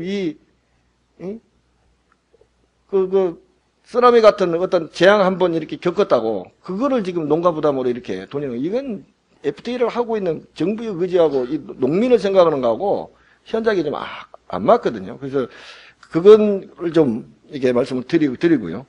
더 지금 아까 이제 시설 현대화 부분 하나 말씀을 드리고 두 번째 이제 경쟁력을 갖추려면 그 가축 분뇨를 자원화시켜야 되는데요. 유럽이나 미국 같은 데는 토양이 넓고 대부분 그 자체 내에서 분뇨를 그 자원으로 바로바로 활용을 합니다.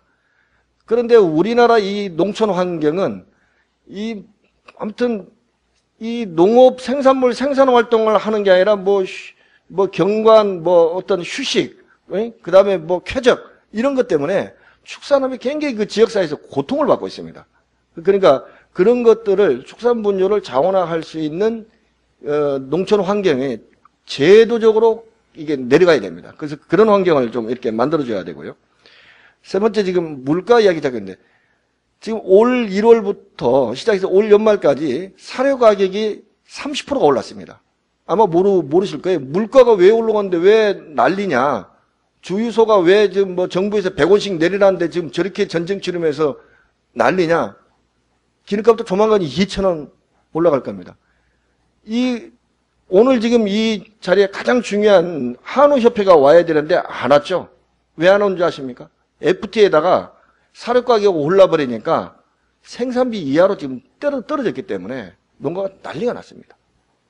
그만큼 우리가 이게 축산물이 생산되는데 거기에 대한 비용과 원가 이런 것들이 있는데 그거를 그냥 정부가 생각하는 물가로만 갖고 작년 비교할 때 얼마 이렇게 하면은 국제 곡물가와 같이 뛰기 때문에 그렇게 봐주시면 안 됩니다. 그래서 그것도 이렇게 있고요. 그래서 저희가 정부에 요구하는 것이 곡물가가 워낙 우리 통제 밖에서 뛰니까 사료 안정 기금이라는 것을 좀 그 일본처럼 그 만들어서 폭등이 되면 그 기금 가지고 완충을 시켜가지고 내려갈 때 그 기금을 또 충족시키고 이렇게 해서 이 소비자 물가하고 연계되는 이런 축산물에 대해 가지고는 농가가 안정적으로 이렇게 갈 수 있도록 그런 제도를 만들어 달라는 겁니다.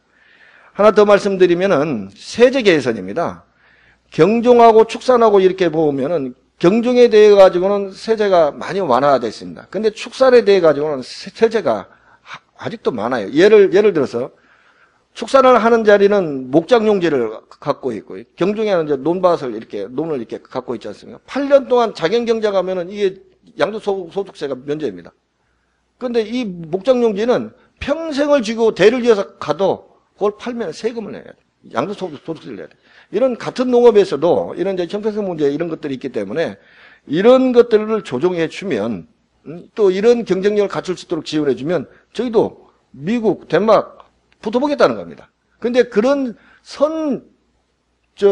비준 준비, 그러니까 선 대책을 세워놔 놓고 그걸 들어가야 되는데 이러한 것들을 흉내만 내놓고 그냥 들어가려니까 농민단체들이 엄청난 저항과 반대를 좀 하고 있는 겁니다. 고맙습니다. 사실 저희가 잘 몰랐던 부분들도 있네요. 세제 개선 같은 경우는 이제 이거는 사실 직접적으로 그 양돈 이제 키우는데 문제가 아니라 이제 그것에 뭐랄까 외부 효과라고 할까 이제 그런 측면에서도 사실은 좀 혜택을 받아야 되는데 이런 축산 가구에 대해서는 문제가 있다 이런 걸 말씀하셨고요. 사실 분뇨 자원화 같은 것도 굉장히 좀 중요한 것 같습니다. 저희도 한 10년 정도 시골에 살면서 그 돼지 분뇨 갖고 이제 사료를 쓴 비료를 쓴 적도 있었는데 하여튼 더 개선을 많이 해야 되겠다. 굉장히 냄새도 많이 나고 이제 그런 면이 있었는데 요즘 많이 좋아진지 모르겠습니다만 그런 것을 이제 첨단화하고 더 좋게 하고 하면 경쟁력 부분에서 이제 자신 있다 이렇게 말씀하신 것 같습니다. 예, 그러면은 우리 안병우 단장께 이제 축산 쪽에 대한 것을 좀 더 여쭤보겠습니다. 축산업도 이제 뭐 굉장히 활성화가 많이 되고 그랬는데 어떤 면에서 어느 정도 피해가 되는지 그 다음에 현재도 뭐 일부에서는 그냥 소비자단체나 뭐 이런 데서는 이제 축산업에도 많은 예산이 현재도 농축산업에 예산이 많이 지원이 되고 있는데 언제까지 경쟁력 확보할 수 있는 건지 뭐 옛날에 한번 대통령께서도 뭐 고배수 한번 얘기하셨다가 혼나신 적은 있습니다만 우리나라의 경쟁력 요즘 또 이제 한류 식품이라든가 이런 것이 굉장히 많이 외국에서도 이제 소개가 많이 되고 그러는데 정말 그런 경쟁력을 발휘할 수 있을 정도의 가능성은 언제인지 뭐 전반적인 것하고 해서 축산에 관계되는 거 좀 얘기 좀 해주시죠.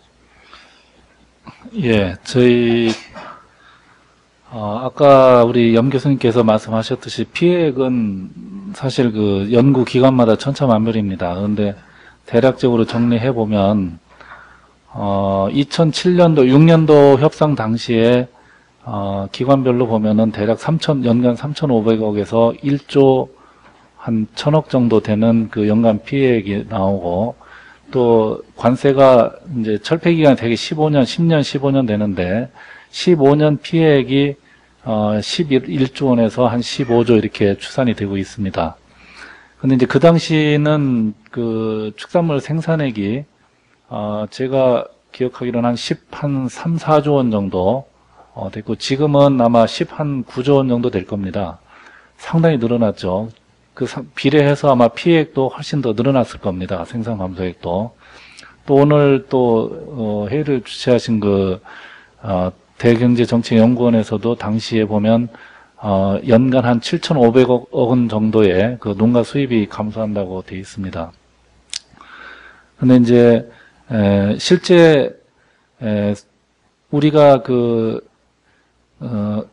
아까 말씀드린 그 구제역 때문에 우리가 작년 말부터 올 초까지 해서 상당히 어려움을 많이 겪었는데요. 그 구제역 백신 접종을 해가지고 사실 인체에 전혀 무해한데도 불구하고 우리 소비자들께서 상당히 그 위생과 안전에 대한 그 관심도가 굉장히 높아졌습니다. 그래서 이제 최근에 우리 한우 가격이 폭락을 하고 이제 돼지 같은 경우는 그 구제역 매몰이 상당히 많이 됐습니다. 한 30% 넘게 돼서 지금 가격이 상당히 고공행진을 하고 있는데 상대적으로 그렇게 되다 보니까 우리 과거의 그 광우병이라는 그 소비자들 인식에서 이제 사라져가지고 이제 청정 뭐 해서 호주에서 들어오던 쇠고기가 지금 미국에서 올 4월 달까지 통계를 보니까 재작년에 비해서 미국산 쇠고기가 한 70%가 늘었습니다. 엄청나게 늘은 거죠. 우리가 과거에 지금 우리 쇠고기 같은 경우 작업률이 한 40%대였습니다. 많을 때는 한 50% 정도 됐는데 1조 원이 넘는 그 쇠고기를 수입을 합니다. 미국 같은 경우에 우리가 지금 FTA가 우리 과거에 이제 6월 다자간 협상할 때도 미국이 어떤 파워를 내세워가지고 자기네 입장을 전부 다 관철을 시켰습니다. 이번 한미 FTA에서도 마찬가지라고 저 생각합니다. 근데 이제 미국하고 이제 어떤 쇠고기나 이런 이제 자유무역 어떤 비교 우위에서 비교 우위 품목을 이제 서로 이렇게 주고받는 건데 우리 축산 같은 경우는 생산비 면에서도 사실 미국에 비해서 한 50% 이상 비쌉니다. 대주는 아마 그 정도 될 것 같고요. 지금 규모 면에서도 소 같은 경우는 대략 한 40배, 39배인가 우리보다 큽니다. 돼지는 8배, 닭고기는 뭐 41배인가 이렇게 규모가 큰데 어마어마한 강대국이 우리나라 한미 FTA 하면서 가장 가장 집요하게 우리가 협상의 어떤 했던 품목이 우리 축산 품목 아니었습니까? 우리 대경제연구원에서도 그때 어떤 민간 품목인가 조사했을 때 그때 쇠고기, 닭고기, 돼지고기가 절대 경쟁력 취약 품목으로 들어가 있었습니다. 그래서 우리가 이 한미 FTA 이 품목에 대해서 우리가 지금 2007년도에 어느 협상 타결이 됐지만 비준이 지금까지 미뤄온 거는 그만큼 우리가 상당한 우리 뭐 경제 전체적으로는 어느 정도 뭐 좋아질지는 모르겠지만 우리 농축산업을 비롯한 부분에 받는 데미지가 너무나 크기 때문에 이 비준이 국회에서도 그게 통과가 안 되고 지금까지 미뤄왔던 걸로 저는 생각이 되고요. 그래서 아까 영 교수님께서 언제까지 경쟁력을 확보할 수 있느냐 말씀하셨지만 참 어려운 문제입니다. 그렇지만 저희가 우리나라 축산업이 상당 부분 발전을 많이 했습니다. 품질 면에서도 됐고 또 우리가 정부 차원에서도 농가의 이제 어떤 전업화, 규모화 한다 그래서 지금 축산농가, 전업농가, 축산에 해서 그걸 생업을 하는 농가들이 생산하는 축산물이 전체 한 85%를 생산을 합니다. 그만큼 이제 다 규모화가 됐고, 다만 이제, 우리가 사료, 지금 축종마다 틀립니다만은 대략 한 50% 이상을 사료비가 차지하는데, 그걸 한 60, 70%를 지금 외국에 수입해 옵니다. 그것도 어디냐면 제일 주 원산지가 미국입니다. 미국, 캐나다, 최근에는 카겔이나 잘 아시겠지만, 미국에서 다국적 기업들이 지금 브라질 가서 땅을 개간하고 있지 않습니까? 우리나라도 지금 카겔이라는 사료 업체가 들어서 상당 부분 시장을 잠식하고 있습니다.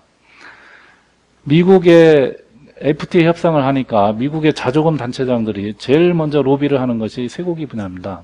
아까 우리 이송회 전 말씀에 낙농 분야도 굉장히 특히 분유 같은 경우는 우리가 절대적으로 불리합니다. 그래서 이런 부분들을 우리가 이제 언제까지 경쟁 영역을 확보할 수 있느냐 하는 문제는 결국은 아까 세제나 이런 말씀하셨듯이 그런 정책적으로 기반을 좀 더 지원을 해주셔야 된다. 아까 미국이나 유럽 같은 선진국은 자연 조건이 좋아서 된 부분도 있지만은 정부 보조금이 EU 같은 데는 우리보다 훨씬 많다고 저는 생각합니다.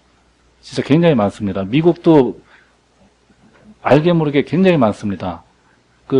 CP 제도입니까? 그 가격을 어느 선에서 지지를 해주고 또 유통 보조금도 지원이 되고 이런 어떤 우리 보조금 제도를 WTO 규정을 피해서 상당 부분 우리보다 더 많은 보조금이나 지원이 되고 있습니다.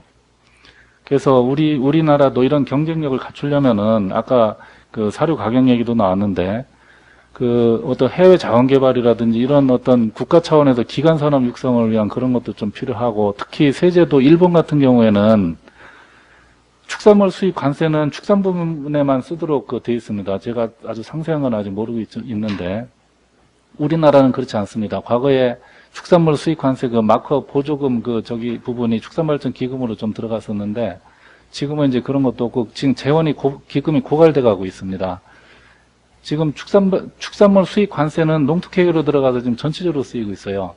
그래서 이런 부분도 반드시 축산 부분의 그런 피해를 좀 배려를 해서 축산물 수입 관세는 좀 아까 목적세화해서 축산발전 기금에 좀 들어가도록 하고 특히 이제 최근에 한미 FTA 한다고 하니까 뭐 여해정 합의체도 만들어서 뭐 부가세 축산 기자재나 사료 부가세 영세율도 좀 내년까지 한시적으로 적용이 됩니다만은 이런 것도 좀 영구적으로 해주고 또 사료 원료 관세 일본 같은 데는 사료 원료 곡물 관세가 무관세입니다. 그런데 우리나라는 이제 TRQ가 있지만은 관세가 있습니다. 이런 부분들도 좀 여타 주요 품목 이외의 품목도 무관세로 좀 이렇게 할 필요가 있고 해서 이런 어떤 여야정뿐만이 아니고 우리 어떤 산업 간에 또 이런 연구원 또 우리 생산자 단체 이런 모든 분야에서 그런 어떤 합의체가 좀 활발하게 이루어져서 그런 어떤 이런 경쟁력을 확보할 수 있는 그런 어떤 좋은 아이템들이 좀 개발이 됐으면 하는 그런 간절한 바람이 있습니다. 고맙습니다. 네, 고맙습니다. 아무래도 이제 뭐 피해를 보는 산업 쪽에서 이제 하실 말씀들이 많기 때문에 좀 시간을 더 많이 드렸습니다. 그래서 시간이 이렇게 이제 많이 남지는 않았는데요. 이제 무역협회 최영민 실장이 얘기를 안 하셨는데 저희들이 사실 정책에서 보면은 제일 어려운 정책 중에 하나가 그런 겁니다. 이익을 받는 사람들은 굉장히 골고루 퍼져 있고 손해를 받는 사람들이 집중화돼 있으면은 이제 목소리는 손해받는 쪽에서 굉장히 크게 되고 이익 받는 사람들은 거의 얘기를 안 합니다. 저도 이건 뭐 농담입니다만은 굉장히 학점이 짜다고 소문이 나 있는데 보면은 거의 균등하게 정해진 대로 주는데 성적 잘 받은 학생들은 감히 얘기 안 하고 성적 이제 못 받은 학생들이 항상 얘기를 하는데 뭐 꼭 그렇다는 얘기는 아닙니다만 어떻게 보면 그럴 수밖에 없는 거죠. 우리한테 사실은 아까 뭐 자동차에서도 목적세를 해야 된다고 하지만 사실 소비자들이 이제 수입 개방이 되면 이익을 보는 부분들이 상당히 많을 겁니다. 아무래도 가격 경쟁력에서 이제 차이가 나타나게 되니까요. 그런데 소비자들은 이제 가만히 있는 거죠. 이전에 제가 미국에서 공부할 때는 굉장히 재밌었던 거는 우루과이 라운드 할 때 그런 얘기를 하더라고요. 미국 전문가들이 얘기가 한국은 참 특이하다. 왜 그러냐면 소비자 단체일 수 있는 주부 클럽이나 주부 연합회 같은 데에서도 왜 신토부리를 주장하는지 모르겠다. 왜냐하면 뭐 외국에서 쌀 같은 거 막 수입을 하면 훨씬 더 값이 싸질 텐데도 불구하고 우리나라는 이제 국민들의 어떤 연대성 이런 게 강하기 때문에 주부 클럽 같은 데서도 신토부리를 먼저 주장하더라. 참 특이한 나라다. 이제 이런 얘기를 하는 걸 들은 적이 있습니다. 최영민 실장님께는 소비자들에게 받는 이익 또 한 가지 더 덧붙여서 얘기를 드리면요. 혹시 이게 요즘 이제 뭐 고용 문제 또는 일자리 창출 문제하고 이게 부정적인지 긍정적인지 요거까지 한데 합쳐서 간단하게 얘기를 해 주시고요. 다시 한번 이제 나머지 분들에게는 한 1, 2분 정도 정말 꼭 이거는 이제 정부나 아니면은 어떤 단체나 아니면 뭐 국회나 이런 데다가 요구하고 싶은 거 이거는 해결이 돼야 된다. 이거를 해결해 주면은 상당히 우리가 한미 FTA 하는데 그래도 좀 긍정적인 방향으로 갈 수 있다라는 것에 대해서 좀 이야기를 해 주셨으면 좋겠습니다. 나중에 또 다시 기회를 드리겠습니다. 한 1, 2분 정도 준비를 해 주시고요. 먼저 최 실장님 한번 얘기해 주시죠. 제가 며칠 전에 국회를 갔다 왔습니다. 가서 나름대로 이제 FTA에 대해 설명할 기회가 있었는데 FTA 하니까 국회의원분들이 포 떨어지는데 왜 그런 이야기 하느냐는 이야기합니다. 사실 아무리 좋은 정책도 정치인 앞에서 표는 뭐 그것보다 더 중요한 게 없죠. 그러면서 설명을 했습니다. FTA에 대한 오해가 상당히 크다. 그분 중에 하나가 사실 FTA 하면 수출업체, 특히 대기업이 이익을 보는 것처럼 많이 이야기를 합니다. 왜냐하면 수출이 잘 되니까. 사실은 FTA에서 관세를 내지 않는 주체는 누구냐면 수출업자가 아니고요. 수입업자입니다. 그러면 우리나라 입장에서 봤을 때 직접적으로 FTA 혜택을 보는 사람은 국내에서 물건을 수입하는 사람입니다. 그러면 수입하는 사람이 싸게 수입할 수 있게 된다면 곧바로 소비자들이 더 싸게 물건을 소비할 수 있는 그런 여건을 형성하는 겁니다. 그래서 제가 국회의원분한테 말했습니다. 생산자, 방금 사회자분이 말한 것처럼 표가 어디가 많으냐? 사실은 소비자가 훨씬 표가 많습니다. 그럼에도 불구하고 이 침묵하는 다수, 자기 의사 표시를 안 하는 다수 때문에 국회의원들조차도 표에 제일 민감한 국회의원들조차도 사실은 표를 제대로 향방을 가늠하지 못하는 부분인데 이 부분에 대해서는 어떤 균형적인 시각, 즉 생산자도 물론 중요합니다만은 소비자도 볼 수 있는 그런 균형된 시각의 어떤 정책 결정의 그런 패러다임이 필요하다고 생각되고요. 또 하나는 이게 대기업만 잘 나가는 거 아니냐, 뭐 특히 자동차 같은 경우를 들면서 많이 이야기를 합니다. 그러면서 너무 편중되는 거 아니냐 얘기합니다. 또 이러면서 일자리도 주는 거 아니냐, 뭐 정부나 이렇게 연구기관들이 하는 게 한미 FTA 33만 개 일자리 이야기합니다. 뭐 실제로 그랬느냐라는 이야기를 합니다. 하나의 그 부분에 이제 경제적 가정이나 분석이 아닌 실제 예를 하나 들어드리겠습니다. 한EU FTA가 한 칠레 FTA가 우리나라 첫 번째 FTA인데 FTA를 체결한 2003년부터 작년까지 이 수출업체가 어떻게 변화했는지를 봤습니다. 대부분 중소기업들이 많이 늘어났습니다. 얼마나 많이 늘어났냐면 873개에서 수출하는 업체가 1249개로 50% 가까이 늘었습니다. 대부분 중소기업이었습니다. 또 하나는 그 시장 점유율이 기존의 2003년도에 칠레 시장 점유율이 3%에서 6%로 높아지면서 관련 우리나라 일자리가 6,000개에서 22,000개로 4배 정도 늘어났습니다. 사실 요즘에 많은 이야기합니다. 뭐 이야기합니까? 복지가 중요하다고 이야기합니다. 그렇지만 저는 뭐 단언코 이야기합니다. 가장 절실하고 가장 근본적인 복지는 일자리입니다. 그런데 이 한 칠레 FTA가 단순한 경제적 분석이나 과거의 사례나 어떤 가정에 의한 부분이 아니라 미래에 대해서 이렇게 이야기해 줍니다. 근데 저는 또 하나의 욕심을 부리면 이 한EU와 한미 FTA가 우리한테 큰 기회를 주는 게 중국이란 나라가, 일본이라는 이야기도 많이 합니다만 저는 중국에 더 많이 비중을 두는데요. 한국에 대한 투자가 많이 늘 것이라고 생각합니다. 왜냐하면 중국의 가장 큰 어려움은 뭐냐? 물건을 잘 만들고 싸게 만들 수 있는데 브랜드 인지도를 높게 할 수 없습니다. 또 하나는 미국 시장, EU 시장 좋은데 제품을 내보내는, FTA를 통해서 내보내는 기간을 5년 후에 제 생각에는 꿈도 못 꾼다고 생각합니다. FTA를 통해서.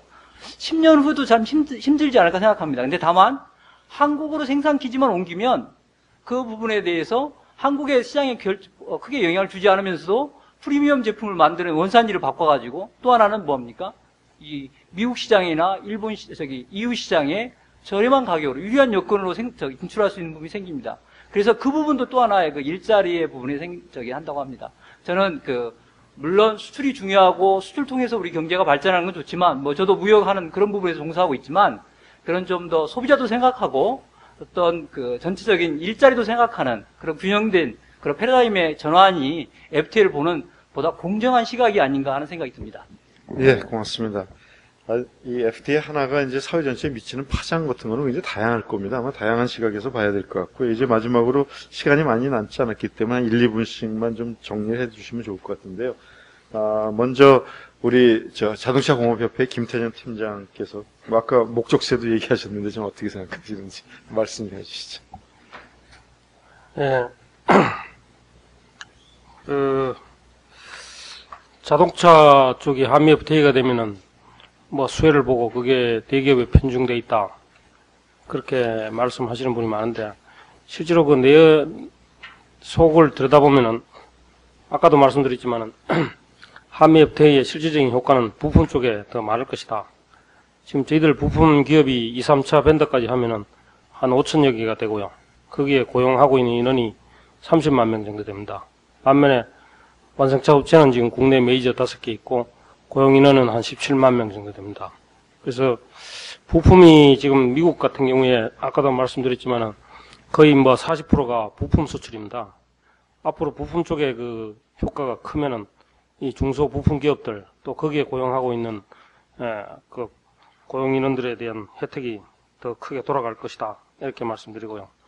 또 이제 물론 이제 FTA가 되면은 손해 보는 업종이 있고 또 이익 보는 업종이 있게 마련인데 아까 교수님께서 말씀하신 그 손해가 너무 집중적으로 어떤 특정 산업 분야에 이제 집중되다 보니까 그런 문제들이 여러 가지 이제 나타나는 것 같습니다.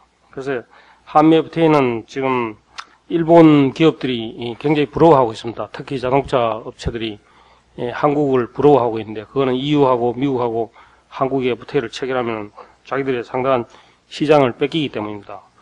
그래서 이런 전반적인 국가적인 이익을 고려한다면은 그 한미 FTA는 빨리 비준 발효가 돼야 되고요.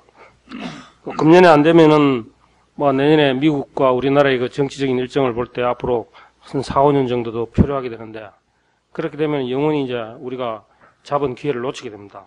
그래서 거기에 따른 기회비용이 우리가 굉장히 클 것으로 보고요. 더 이상 이제 한미 FTA는 지체돼서는 안 되고, 만약에 이제 이게 문제가 되면은 앞으로 영원히 우리가 그 뼈아픈 후회를 하지 않을까. 저는 그게 걱정이 됩니다. 감사합니다. 고맙습니다.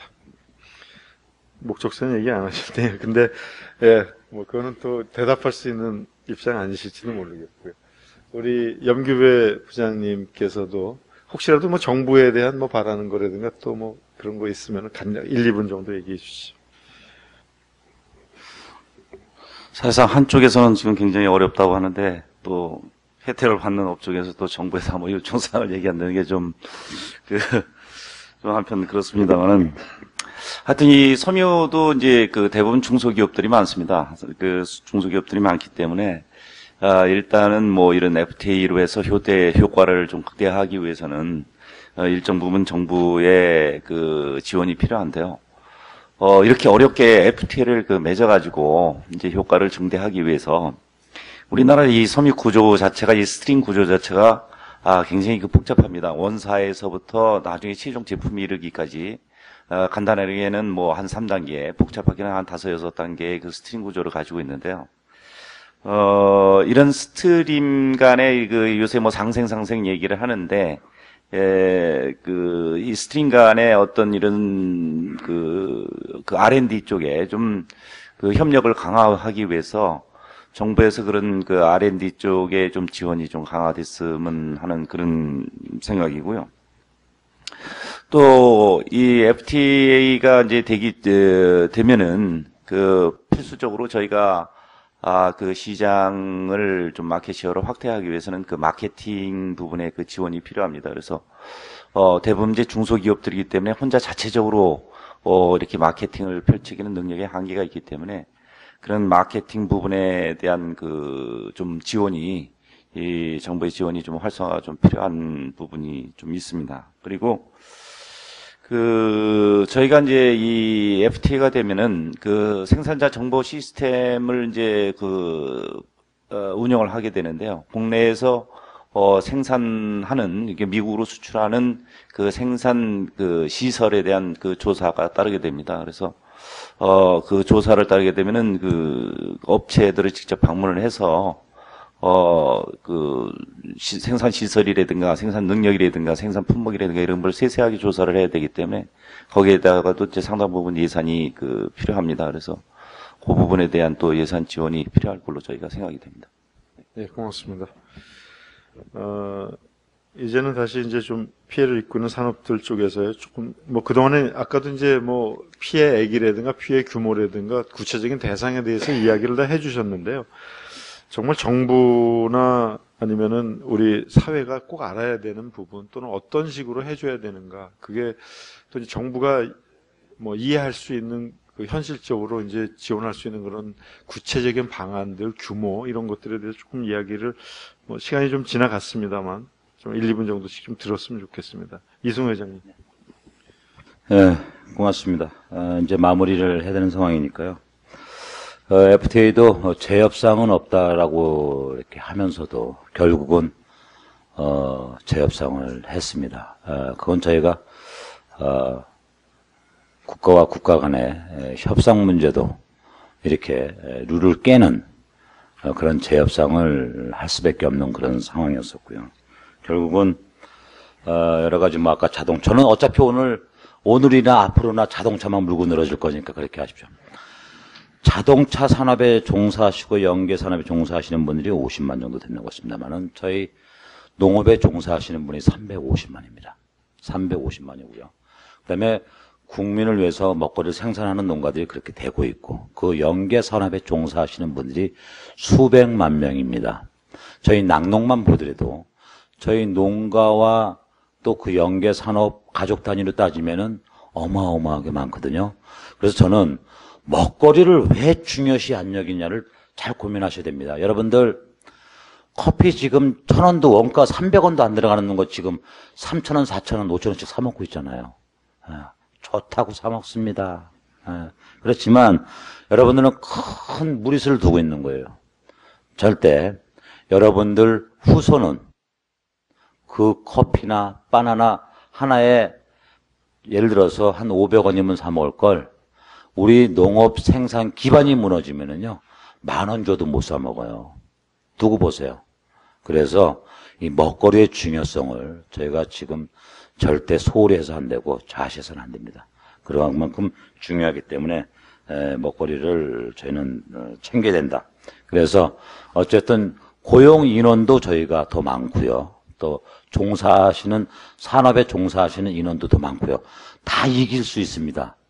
그래서 머릿수로 따지면은 기존에 있는 농업을 보호해야 되는 상황이기 때문에 그렇게 좀 이해를 해줬으면 고맙겠고요. 어쨌든 FTA에 이래서 피해보는 피해 당사자를 무시하고 뭐 그건 그거고 이렇게 하다 보면은 피해보는 사람도 있고 수혜를 보는 사람이 있다라고 얘기를 하지만 피해보는 산업은 아마 죽기 살기로 달겨들 겁니다. 두고 보십시오. 아마 이 정권에 큰 무리수를 아마 둘 수도 있기 때문에 여러 가지 상황을 신중히 아마 정치권에서도 고려 많이 할 겁니다. 검토를 많이 할 거니까 그까지만 얘기를 하겠습니다. 예. 고맙습니다. 그러니까 안 된다는 얘기죠. 네. 하면은. 예. 근데 뭐 국가적인 차원에서 아까 뭐 일부 이해하는 부분은 있다 말씀하셨는데 사실 뭐 대책만 잘 마련이 된다라고 하면야 뭐 저희가 같이 가야 되는 거겠죠. 자, 정선현 전무 말씀해 주세요. 예, 오늘 이렇게 이런 토론회를 하는 것은 어떻게 보면 하나의 명분 쌓기라고 처음부터 저희가 그 말씀을 이렇게 드린 것처럼 저희 농민단체들이 아무리 반대를 하고 저거를 해도 어떤 식이든 어떠한 명분을 이렇게 걸든 아마 이게 진행이 될 것 같은 예감은 들어가고 있습니다. 그러나 농민들은 여기에 찬성할 수는 없습니다. 자기 밥그릇에 자기 대를 이어 살아온 땅을 다 지금 내놔야 되는 입장이기 때문에 그런 입장을 충분히 이렇게 좀 고려를 하시고요. 또 제일 우리 국민분들이 이렇게 좀 진짜 이렇게 고민하고 선택을 잘해 주셔야 되는 게 방금 우리 이성호 대표자님 말씀하신 것처럼 먹거리입니다. 우리가 먹는 먹거리는 신선도가 가장 중요합니다. 그러나 그 신선도 유지는 우리나라에서 생산되고 내 주위에서 생산됐을 때 안전하고 신선한 먹거리를 내가 항시 조달받을 수가 있는 겁니다. 이거를 그 기반이 싹 무너지고 나서 멀리 비행기 지금 여러분들 아마 칠레산 포도 요즘 많이 사 먹고 계실 거예요. 줄기 다 말라 비틀어져 가지고 껍질도 안 까져서 억지로 까서 먹는 거. 그거 우리나라 포도 조만간 있으면 나와요. 그거 쉽게 까지냐네. 그만큼 우리나라 거와 수입과는 많은 차이가 있습니다. 그래서 그 농식품부가 갖고 있는 이제 그 자급률, 그 자급률이 지켜질 수 있도록 또 그 자급률에 의해서 그 농가가 경쟁력을 갖출 수 있도록 정부의 지원이 필수적으로 갖춰지고 그러고 난 다음에 이런 비중 같은 거를 좀 진행을 했으면 좋겠습니다. 예, 고맙습니다. 우리 안병호 단장께서도 한 말씀 하시죠. 예, 과거에 그 국가 간의 전쟁은 그 영토 확보 전쟁이었습니다. 영토 확보는 식량을 의미합니다. 그 농촌의 그 가치를 굉장히 소중합니다. 먹거리는 풍부해졌지만 또 농업 농촌이 지키는 그 인간의 어떤 풍요로움을 가지고 있습니다. FTA의 이해득실이 우선 당장의 어떤 이해득실도 있지만 먼 장래의 어떤 이해득실을 좀 생각해 봐야 될 것 같습니다. 이 식품은 굉장히 가격 비탄력적입니다. 언제 어떤 상황이 올지 모릅니다. 그래서 우리 한미 FTA도 이런 차원에서 그런 어떤 농업 농촌의 가치를 좀 존중하는 그런 방향으로 좀 진행됐으면 좋겠습니다. 고맙습니다. 예, 고맙습니다. 오늘 토론에 참석해 주신 분들이 허심탄회하게 여러 가지 말씀들을 많이 해주셨습니다. 특별히 우리가 한미 FTA를 굉장히 기회라고 보기도 하고요. 또 어떤 면에서 보면은 아까 우리 이승호 회장님이 얘기하신 것처럼 또는 여러분들이 얘기하신 것처럼 우리나라의 미래의 먹거리가 굉장히 위협을 받을 수 있는 위기다라고도 볼 수 있기 때문에 이 둘을 잘 조화를 이루어야 될 것 같습니다. 사실 근본적으로 국가 전체가 미래지향적으로 잘 나가는 것에 대해서 반대할 분은 아마 없을 거라고 생각을 하는데 피해를 보는 부분들에 대한 것을 어떻게 같이 대책을 세우고 끌고 갈 것인가.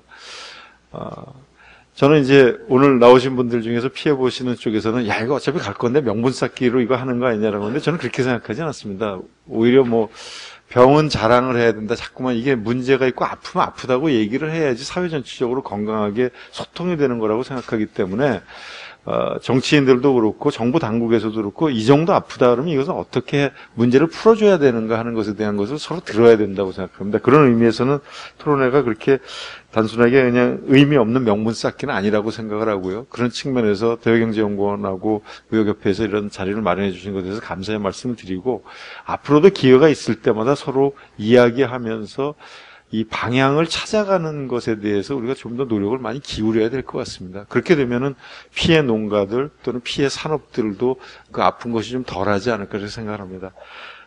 경청해 주신 여러분들에게도 감사의 말씀을 드리고요. 또 진지하게 토론해 주신 여러분들께 다시 한번 감사의 말씀 드리겠습니다. 2부는 4시에 다시 시작하겠습니다. 감사합니다.